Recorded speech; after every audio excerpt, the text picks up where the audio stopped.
దినము వాక్య ధ్యానాంశము నిమిత్తము విశ్వాసము వలన జరిగే కార్యాలు అనే అంశము మనం ధ్యానం చేద్దాం. విశ్వాసం వలన జరిగే కార్యాలు. మొదట విశ్వాసం అంటే ఏమిటి అని మనం చూస్తే చూడండి, హెబ్రీయులకు రాసిన పత్రిక 11వ అధ్యాయము 1వ వచనము మనము ధ్యానం చేద్దాం. విశ్వాసమనునది నిరీక్షింపబడు వాటి యొక్క నిజ స్వరూపమును అదృశ్యమైనవి ఉన్నవనుటకు రుజువునై ఉన్నది. ఆమేన్, హల్లెలూయా. విశ్వాసం అనేది ఏమిటంటే మనం దేని కొరకైతే నిరీక్షిస్తున్నామో దాని యొక్క నిజ స్వరూపము. ఏదో ఒకటి మనకు కావాలనుకుంటున్నాం, ఒక బైక్ కావాలా, 2 వీలర్ కావాలనుకుంటున్నాం, ఆ 2 వీలరు మన దగ్గర లేదు. అయితే విశ్వాసము ద్వారా ఆ 2 వీలర్ మనం పొందుకొని ఉన్నామని మనం ఆత్మీయ నేత్రంతో చూడగలగాలి. అయ్యా, ఈ 2 వీలర్ నాకు దయచేశారు, వందనాలు. ఒక కారు కొరకు నిరీక్షిస్తున్నావు, అయ్యా ఈ కారు నా దగ్గర లేదు, అయినప్పటికీ మీరు నాకు దయచేశారు, వందనాలు, హల్లెలూయా. అందుకే నేను పక్కన ఏముంటుంది, అదృశ్యమైనవి ఉన్నవనుటకు రుజువైనదంట. అదృశ్యమైనవి, మనకు కనపడనవి, మనం ఏటినైతే పొందుకోవాలని విశ్వసిస్తున్నామో అవి ఉన్నవి అనడానికి ఒక రుజువు. హల్లెలూయా. ఈ కాలంలో మనం చూస్తే ఒక ఇల్లు కట్టాలన్నా కానీ, ఒక బిల్డింగ్ కట్టాలన్నా కానీ, ఒక అపార్ట్మెంట్ కట్టాలన్నా కానీ దానికి మొట్టమొదటగా ఇంజనీర్ దగ్గర వెళ్ళి ఒక ప్లాన్ తీసుకోవాలి.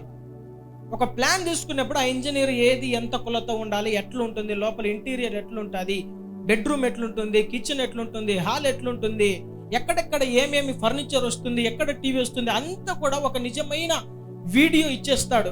ఎట్లా అంటే అక్కడ అంతా ఉన్నట్లే ఈ ఇల్లును మనము మన కంటితో ఒక వీడియోలో చూసినట్టుంటుంది. అలాగుననే విశ్వాసులమైన మనకు కూడా అలాంటి విశ్వాసం ఉండాలా. హల్లెలూయా. ఒక బ్లూ ప్రింట్ లాంటిది ఈ విశ్వాసం. అందుకనే ఆ దినాలలో యేసుక్రీస్తు ప్రభుల వారు పునరుత్థానుడైన తర్వాత, ఆయన తిరిగి లేచిన తర్వాత శిష్యులకు ఆ దినాన కనబడినప్పుడు తోమా వారితో లేడు. తోమా వారితో లేనప్పుడు మిగతా శిష్యులందరూ కూడా యేసయ్య ముఖ దర్శనం చూశారు, ఆయనతో కొద్ది నిమిషాలు మాట్లాడారు.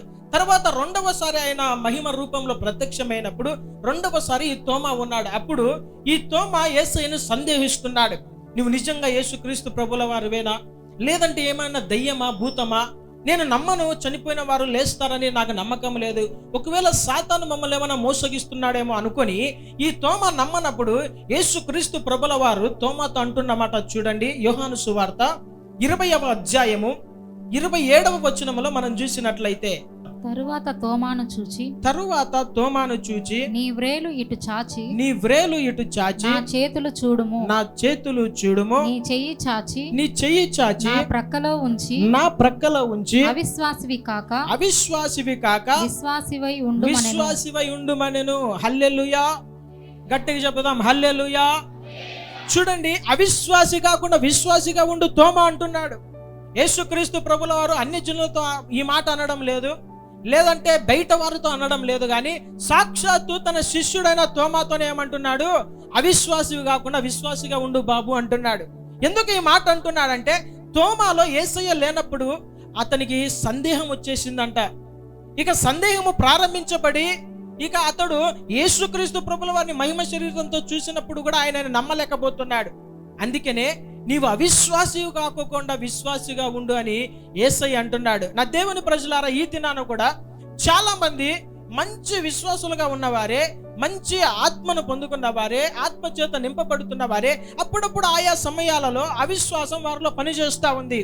ఎందుకంటే పరిస్థితుల ప్రభావాన్ని బట్టి తాము పొందాలని ఏదైతే కలలు కంటున్నారో, ప్రార్థనలో ప్రార్థిస్తున్నారో, ప్రభువా ఒక గృహం ఇవ్వండి, ప్రభువా ఒక వెహికల్ ఇవ్వండి, ప్రభువా ఈ వ్యాధిని మీరు స్వస్థపరచండి, నేను ఫలాంది కావాలనుకుంటున్నానని ప్రార్థన చేసినప్పుడు వారు ప్రార్థనకు జవాబు రానప్పుడు వారు అవిశ్వాసులుగా మార్చబడుతున్నారు. ఎన్ని సంవత్సరాలు నేను ప్రార్థన చేయాలి, ఈ సమస్య ఇంకా తొలగిపోవడం లేదు అని అవిశ్వాసం ఉంది. అయితే దేవుడు అంటాడు, విశ్వాసమున్నది నిరీక్షింపబడు వాటి యొక్క నిజ స్వరూపము.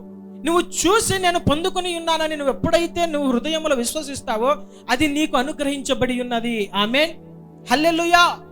లోకస్తులకు మనకు, యేసుక్రీస్తు ప్రభుల వారిని సేవిస్తున్న వారికి, ఇతర దేవతలను సేవిస్తున్న వారికి ఉన్న తేడా ఏమిటంటే మనము ఒక విశ్వాసముతో ముందుకు వెళ్ళే వాళ్ళం, లేనిది ఉన్నది అని నమ్ముచున్నాం. పరలోకం ఎవరన్నా చూసారా? ఎవరన్నా ఇక్కడ ఉన్నవారు? చూడలేదు కదా.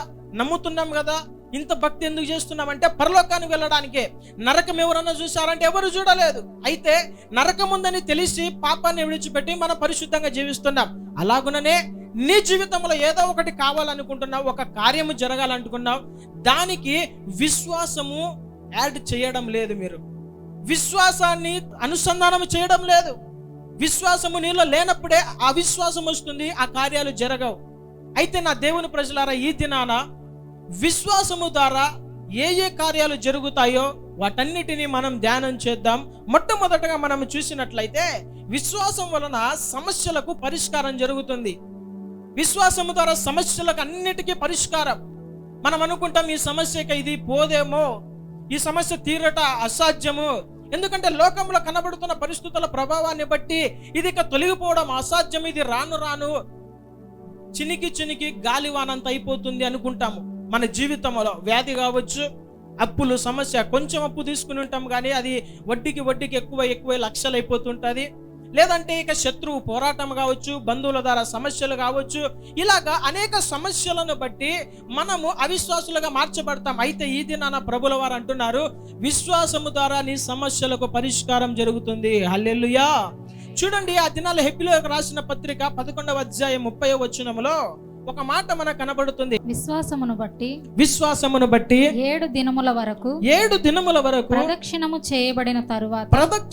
చేయబడిన తరువాత యెరికో గోడలు కూలెను. ఆమేన్, హల్లెలూయా. యెరికో గోడలంట ఎలాంటివంటే, ఈ యెరికో గోడలు మనకున్న కాంపౌండ్ గోడ లాంటివి కాదు. అప్పట్లో కాంపౌండ్ కనీసం అంటే ఒక 8 ఇంచు వచ్చేది. ఇప్పుడు రాను పోవడం ఎంత అయిపోయిందంటే ఒక చిన్న ఇటుక పిల్లతో సరిపెట్టుకుంటున్నారు. అట్లా బయటలో ఉంది కదా, అలాగునా. అయితే ఆ దినాలలో యెరికో గోడలు ఎలాంటివంటే, ఆ గోడలు పెద్ద బండరాళ్లతో తయారు చేయబడింది, కొండరాళ్లతో తయారు చేయబడినది. ఒక్కొక్క రాయి దాదాపు ఇట్లా వెడల్పు 4 అడుగులు, ఇట్లా 2-3 అడుగులు ఉండేవి. అంత పగడ్బందీగా కట్టబడినవి. యెరికో గోడల మీద ఒక రథము గాని ఒక వెహికల్ అటు ఇటు పోయి అంత పెద్ద వెడల్పు కలిగినది యెరికో గోడలు. ఈ యెరికో గోడలు సామాన్యమైన మనుషులు దొబ్బితే పడిపోదు, లేదంటే వీరు ఏదైనా ఒక పరికరాలను ఉపయోగించి పడద్రోయాలనుకున్నా కానీ అది అంత సులువుగా పడిపోయేది కాదు. ఎందుకంటే అంత పగడ్బందీగా ఆ యొక్క బలముగా కట్టబడినది యెరికో గోడలు. అయితే ఆ దినాలలో ఇశ్రాయేలు ప్రజలు ఐగుప్తు దేశము నుండి కనాను దేశానికి వచ్చే సమయంలో వారికి యెరికో గోడలు అడ్డు వచ్చాయి. ఈ యెరికో గోడలు దాటుకొని వారు ముందుకెళ్ళాలి. అయితే ఈ యెరికో గోడలు పడగొట్టాలంటే చాలా బలముగా ఉన్నాయి. అయితే వీరు ఒక కార్యం చేస్తున్నారు. అదేమిటంటే, వారు విశ్వాసాన్ని బట్టి 7 దినములు యెరికో గోడల చుట్టూ ఏం చేస్తున్నారు? ప్రదక్షిణము చేస్తారు. తరువాత గట్టిగా కేకలు వేయగానే ఈ యెరికో గోడలు కూల్చబడ్డాయి. హల్లెలూయా. వారు ఎలాంటి గడారి ఉపయోగించలేదు, వారు ఎలాంటి డైనమైట్లు ఉపయోగించలేదు, ఎలాంటి గాతాలు ఉపయోగించలేదు, వారు ఇంకా సుత్తెలు మొలలు ఉపయోగించలేదు. కానీ స్తుతి వారి నోటిలో వారు ఉన్నప్పుడు ఆ యెరికో గోడలు కూల్చబడ్డాయి. హల్లెలూయా. ఎట్లా యెరికో గోడలు కూల్చబడ్డాయి అంటే, విశ్వాసము ద్వారా. వారు ప్రదక్షిణము చేయడానికి గల కారణం ఒకటి విశ్వాసం. ఏమిటంటే, దేవుడు ఎలాగైనా ఈ యెరికో గోడలు కూల్చగలడు. ఆమేన్, హల్లెలూయా. ఈ యెరికో గోడలు ఎంత బలమైనవి కానీ ఈ బలమైన యెరికో గోడల కన్నా బలమైన వాడు నా దేవుడు. హల్లెలూయా. నా దేవుని ప్రజలారా, ఈ దినాన నీ జీవితంలో కూడా సమస్య యెరికో గోడలాగా ఉన్నదేమో. ఆర్థిక సమస్యలు కొంతమంది ముందున వచ్చి అలాగ అడ్డుపడిపోయి ఉంటాయి యెరికో గోడలు. ఇవి పోవు, జీవితం ముగించుకోవడమే ఇక శరణ్యం అనుకుంటూ ఉంటారు. లేదంటే వ్యాధి ద్వారా పీడించబడుతూ, సాతాను దురాత్మ శక్తుల ద్వారా పీడించబడుతూ, పోరాటం చేస్తూ శత్రువులు, ఇరుగు పొరుగువారు, బంధుమిత్రాదుల చేత పోరాటం చేస్తూ ఈ యెరికో గోడలు ఇంకా కూల్చబడవని అనుకుంటారు. కానీ యెరికో గోడల కన్నా శక్తిమంతుడు నీ దేవుడు. హల్లెలూయా. విశ్వాసంతో ఒక మాట పలకాలి. అందుకనే యేసయ్య అంటాడు, నీలో ఉండే విశ్వాసం అది చిన్నదైనా కావచ్చు, అయితే పరిపూర్ణమైన విశ్వాసం కలిగి ఈ కొండని ఎత్తి సముద్రంలో పడవేయబడును గాక అన్నప్పుడు ఆ కొండ ఏమైపోతుంది? సముద్రంలో పడివేయబడుతుందంట. నీలో విశ్వాసం ఉన్నట్లయితే కంబలి చెట్లు పెరికి వేయబడును గాక అని నువ్వు ఎప్పుడైతే పలుకుతావో ఆ కంబలి చెట్లు వేర్లతో సహా పెక్కిలి వేయబడుతుంది. హల్లెలూయా. నా దేవుని ప్రజలారా, ఈ దినాన ప్రభు నీతో మాట్లాడుతున్న మాట, ఆ కోర్టు సమస్యలు ఒక యెరికో గోడ లాంటిది, ఆ వ్యాధి ఒక యెరికో గోడ లాంటిది. చాలా మంది వ్యాధులు ఎలాగుంటాయంటే పారంపర్యంగా వస్తుంటాయి. ఎట్లా అంటే దీర్ఘకాలిక వ్యాధులు. ఈ వ్యాధి ఇంకా పోదు అని అనుకుంటారు, అదొక ఎరికో గోడ. అప్పులు పోవు అనుకుంటారు, ఎరికో గోడ.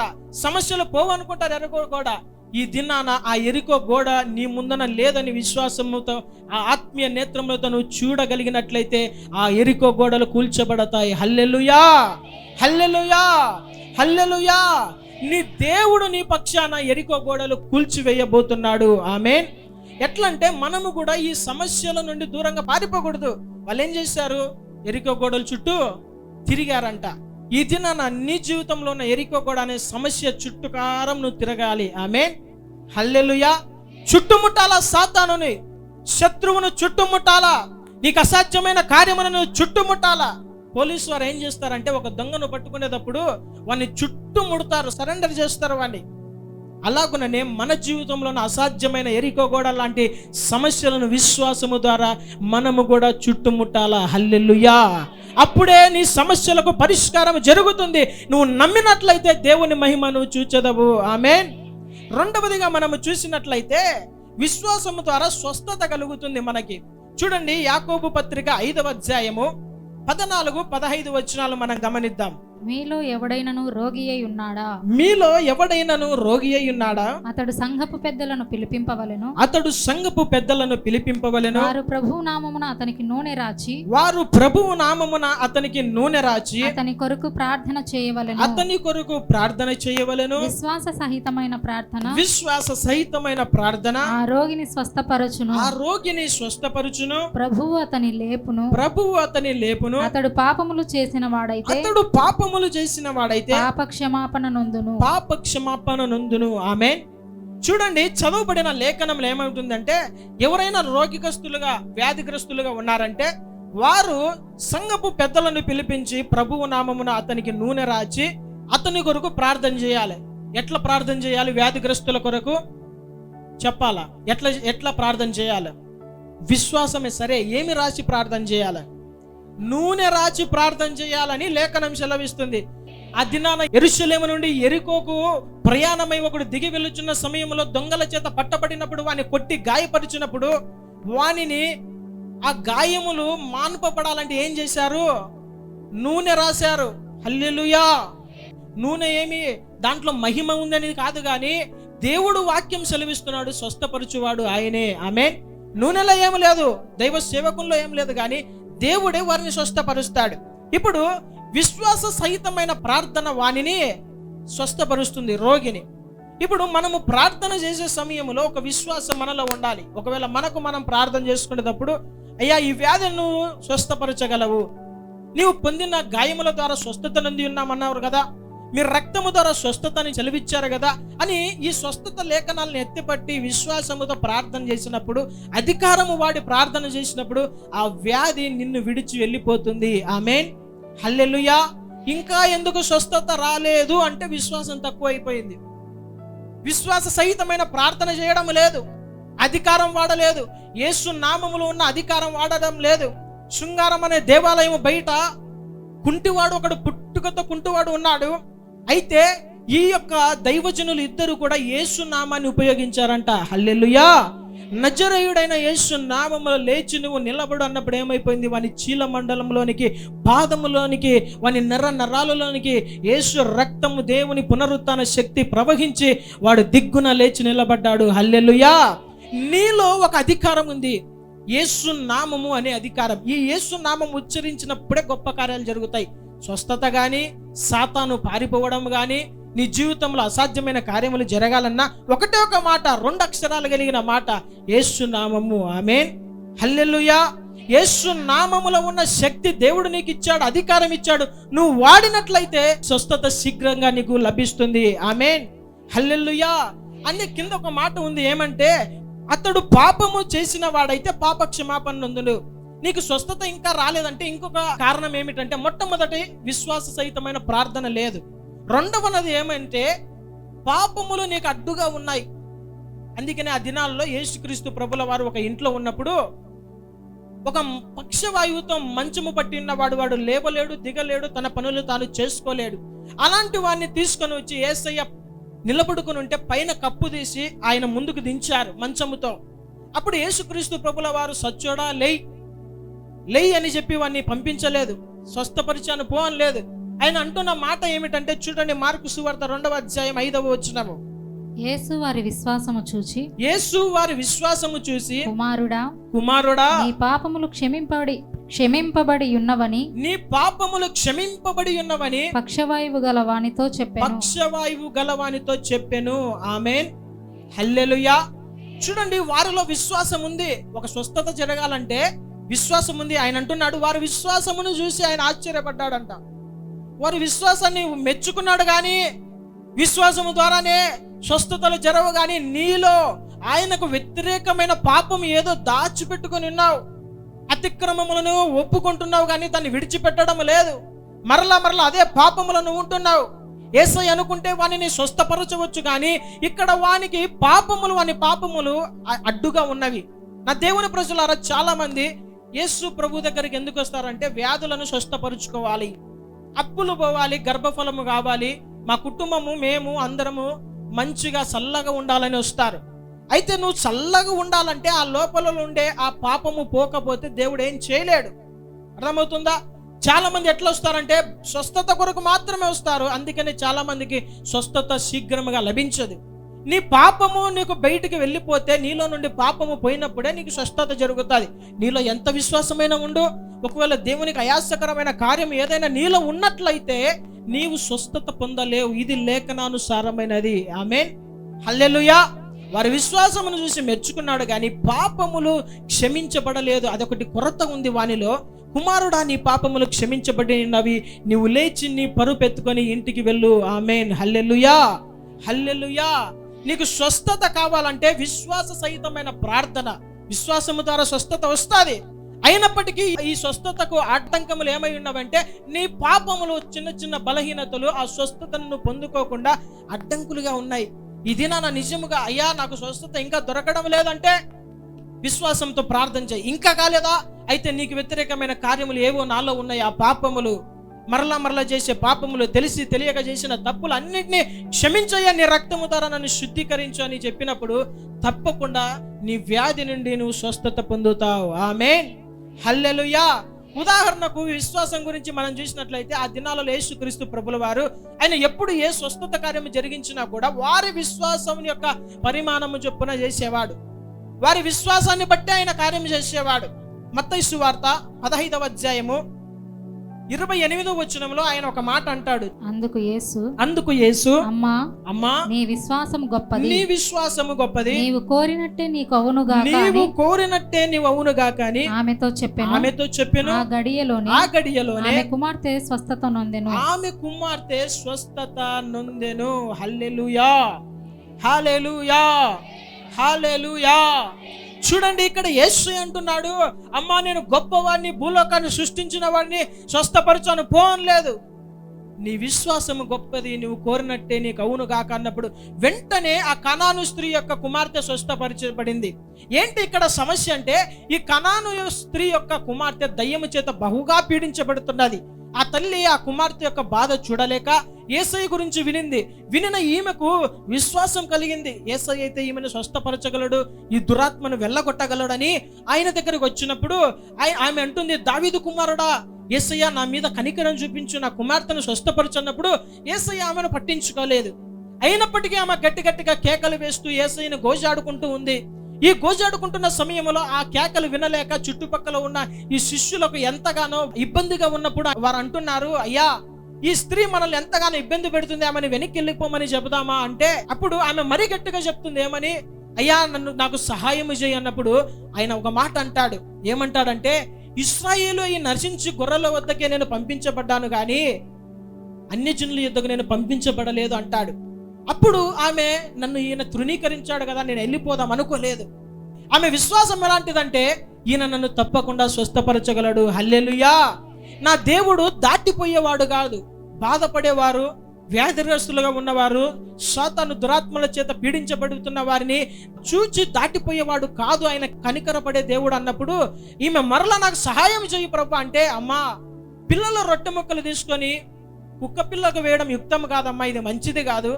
మీ కొరకు నేను రాలేదు అని అన్నప్పుడు ఆమె ఒక మంచి మాట అంటది. అదేమిటంటే, నిజమే ప్రభువా, కుక్క పిల్లలు కూడా తమ యజమానుల బల్ల మీద నుండి పడే రొట్టె ముక్కల కొరకు ఆశపడి ఉంటాయి కదా, అక్కడక్కడ తిరుగుతూ ఉంటాయి కదా, అలాగుననే నేను కూడా నీ దగ్గర స్వస్థ పొందడానికి వచ్చానని ఎప్పుడైతే ఈ స్త్రీ ఆ మాట అంటాడో అప్పుడు ఈయన అంటున్నాడు, కుమారి నీ విశ్వాసము గొప్పది. హల్లెలూయా, హల్లెలూయా, హల్లెలూయా.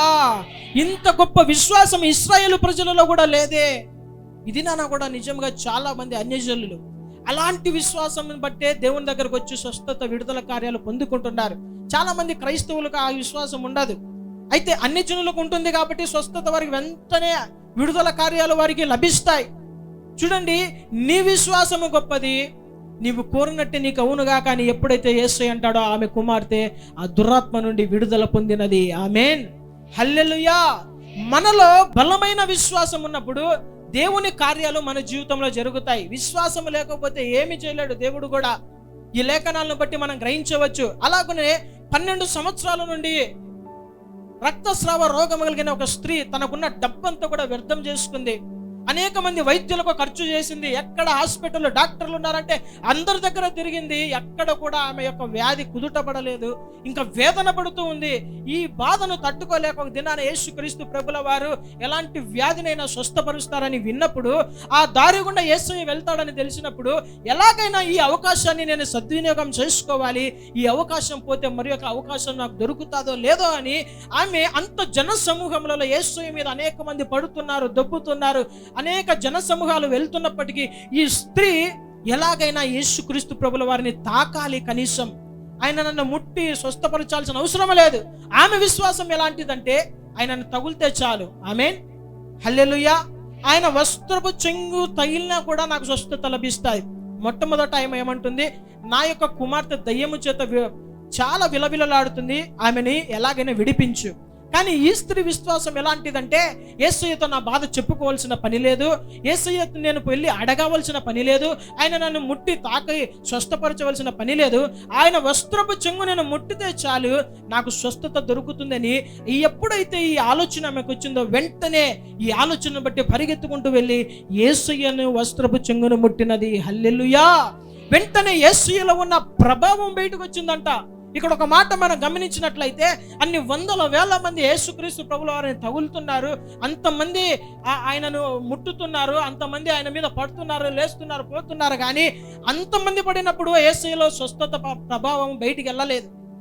అంతమందిలో ఉన్నప్పుడు, అంతమంది తగిలినప్పుడు ప్రభావం పోలేదు. కానీ ఒక విశ్వాస సహితమైన స్త్రీ యొక్క ముట్టుకతో ఆయనలో నుండి ప్రభావం బయటికి వెళ్ళినది. హల్లెలూయా, హల్లెలూయా. 100 మంది స్వస్థత కోసం వచ్చినా కానీ 100 మందిలో ఒక్కడు విశ్వాసము ఉన్నవాడు ఉంటే వాడు మాత్రమే స్వస్థత పొందుతాడు. ఆమేన్. యేసయ్య మీద పరిపూర్ణమైన విశ్వాసం. అక్కడ కూడా ఒక మాట అంటాడు యేసయ్య. చూడండి, 9వ అధ్యాయము మత్తయి సువార్త 22వ వచనం. యేసు వెనుకకు తిరిగి ఆమెను చూచి, కుమారి ధైర్యముగా ఉండుము, ధైర్యముగా ఉండుము, నీ విశ్వాసము నిన్ను బాగుపరచునని చెప్పగా, నీ విశ్వాసము నిన్ను బాగుపరచునని చెప్పగా ఆ గడియ నుండి ఆ స్త్రీ బాగుపడెను. ఆ స్త్రీ బాగుపడెను. ఆమేన్, హల్లెలూయా. ఏమి బాగుపరిచిందంట? ఆమె విశ్వాసము. మిగతా వారి విశ్వాసం కాదు, పాస్టర్ విశ్వాసం కాదు. ఎవరికి ఉండాలి విశ్వాసము? ఎవరైతే స్వస్థత పొందుకోవాలనుకుంటున్నారో వారికి ఉంటేనే జరుగుతుంది. హల్లెలూయా. నీలో విశ్వాసం లేకుండా ఆ చర్చికి పోతే నాకు స్వస్థత జరగాల, ఆ పాస్టర్తో ప్రార్థన చేసుకుంటే నాకు స్వస్థత జరగాల, ఎందుకు ఈ సమస్యలు? పరిపూర్ణమైన విశ్వాసం నీలో లేదు. దానికి తోడు ఒక పాపము నీకు అడ్డుగా ఉన్నది. ఈ స్వస్థత నీకు జరగలేదని ఎవరి మీద నింద మోపడము అది సబబు కాదు. పరిపూర్ణమైన విశ్వాసం పొందుకున్న తర్వాత నీకు స్వస్థత శీఘ్రముగా లభిస్తుంది. ఆమేన్. ఆ దినాలలో ఒక శతాధిపతి వచ్చి యేసుక్రీస్తు ప్రభుల వారి దగ్గరికి, అయ్యా, నా యొక్క పనివాడు లేదంటే శిష్యుడు వాడు ఎంతగానో పక్షవాయువుతో బాధపడుతున్నాడు, వాని బాధ నేను చూడలేకపోతున్నాను. నా కింద అనేక మంది పనులు ఉన్నారు, ఒకడు వెళ్ళమంటే వెళ్తాడు, ఒకడు రమ్మంటే వస్తాడు, అయినప్పటికీ స్వయాన నేనే వస్తున్నాను. అయ్యా, నా యొక్క దాసుని మీరు స్వస్థపరచండి అన్నప్పుడు యేసయ్య అంటాడు, నేను మీ ఇంటికి వచ్చి స్వస్థపరచమంటారా అంటే ఆయన అంటాడు, వద్దయ్యా, ఒక మాట సెలవించు చాలు, ఇక్కడ నుండి నువ్వు మాట సెలవిస్తే అక్కడున్న నా దాసుడు స్వస్థత పొందుతాడు. హల్లెలూయా. చూడండి ఆ మాట ఎక్కడ ఉంటుందంటే మత్తయి సువార్త 8వ అధ్యాయము 13వ వచనములో ఆ మాట ఉంటుంది. మత్తయి సువార్త 8వ అధ్యాయము అంతటా యేసు 10వ వచనం చూడండి. యేసు ఈ మాట విని ఏ మాట విన్నాడంటే, నువ్వు రావాల్సిన అవసరం లేదయ్యా, ఒక్క మాట సెలవిస్తే చాలు. ఈ మాట విని ఆశ్చర్యపడి వెంట వచ్చుచున్న వారిని చూచి, ఇశ్రాయేలులో ఎవనికైనను నేనింత విశ్వాసం ఉన్నట్టు చూడలేదని నిశ్చయముగా మీతో చెప్పుచున్నాను. 13వ వచనం. అంతటా యేసు, ఇక వెళ్ళుము, నీవు విశ్వసించిన ప్రకారము నీకు అవునుగాకని నీవు విశ్వసించిన ప్రకారం నీకు అవునుగాకని శతాధిపతితో చెప్పెను. ఆ గడియలోనే అతని దాసుడు స్వస్థత నొందెను. హల్లెలూయా. చూడండి ఎలాంటి విశ్వాసం అంటే, ఒక మాటను సెలవిస్తే చాలు, నీ మాటలో శక్తి ఉన్నదయ్యా. వాడు ఎక్కడైనా ఉండని భూ ప్రపంచంలో నువ్వు ఇక్కడ మాటని విడుదల చేస్తే చాలు, అక్కడ వాడు స్వస్థత పొందుతాడు. ఆమేన్. చూడండి ఈ మాటను బట్టి యేసయ్య అంటున్నాడు, ఇశ్రాయేలు ప్రజలలో కూడా నా వెనక ప్రతి దినము వెంబడించే వారు కూడా ఇంత విశ్వాసము లేదే అని అతని విశ్వాసమును బట్టి యేసయ్య ఎప్పుడైతే పలుకుతాడో అతని దాసుడు ఆ గడియలోనే స్వస్థత పొందాడంట. ఆమేన్. హల్లెలూయా. హల్లెలూయా. చూడండి ఈ గడియలో ఇక్కడ ఏ మాట అయితే యేసయ్య పలికాడు అదే సమయంలో అక్కడ వాడు స్వస్థత పొందాడు. నా దేవుని ప్రజలారా, బైబిల్లో ఒక మాట ఉంటుంది, తన వాక్కును పంపి ఆయన వారిని బాగు చేసెను. ఆమేన్. హల్లెలూయా. ఆయన వాక్కు ఒకటి చాలు, తన నోటులో నుండి వచ్చే ప్రతి వాక్కు ద్వారా మనం స్వస్థత పొందుకుంటాం. అయితే మనకు కావాల్సినది విశ్వాసము. ఆమేన్. అవిశ్వాసం ఉండకూడదు. ఒక దినాన యేసుక్రీస్తు ప్రభుల వారు తన సొంత గ్రామంలో వెళ్ళి ఆయన అక్కడ సంచరిస్తున్న సమయంలో చుట్టుపక్కల ఉన్నవారు, ఇతడు మనకు తెలిసిన యోసేపు కుమారుడు, ఇతని తల్లి మరియనే కదా, అతని సహోదరులు మనతో పాటు ఉన్నారు కదా, ఇంతటి శక్తి ప్రభావము ఇంత ఘనకార్యములు చేసే శక్తి ఈయనకి ఎలాగ వచ్చిందని వారు ఆశ్చర్యపడుతున్నప్పుడు వారిలో ఉన్న అవిశ్వాసాన్ని బట్టి ఆయన అనేక కార్యములు చేయలేకపోయాడంట. చూడండి అవిశ్వాసం అంటే కార్యములు జరగవు. ఆ మాట చూడండి 13వ అధ్యాయము 58వ వచనంలో, మత్తయి సువార్త 13:58లో వారి అవిశ్వాసమును వలన ఆయన అక్కడ అనేకమైన అద్భుతములు చేయలేదు. అక్కడ అనేకమైన అద్భుతాలు చేయలేదంట. నా దేవుని ప్రజలారా, అవిశ్వాసం నీలో ఉంటే ఆయన అద్భుతాలు చేయలేడు. నీలో విశ్వాసం ఉంటే గొప్ప కార్యాలు ఘనకార్యాలు జరుగుతాయి. నీలో విశ్వాసం ఉంటే ఘనకార్యాలు నువ్వు పొందుకుంటావు. హల్లెలూయా. అందుకనే తోమాతో అంటున్నాడు, అవిశ్వాసిగా ఉండొద్దురా బాబు, అవిశ్వాసిగా ఉంటే దేవుని కార్యాలు నువ్వు చూడలేవు, ఆత్మనేత్రంతో నువ్వు చూడలేవు అంటున్నాడు. ఈ దినాన నీకు స్వస్థత కావాలంటే నీలో బలమైన విశ్వాసం కావాలి. ఆమేన్. హల్లెలూయా. బలమైన విశ్వాసము ద్వారా స్వస్థత కార్యాలు పొందుకొందురుగాక. ఆమేన్.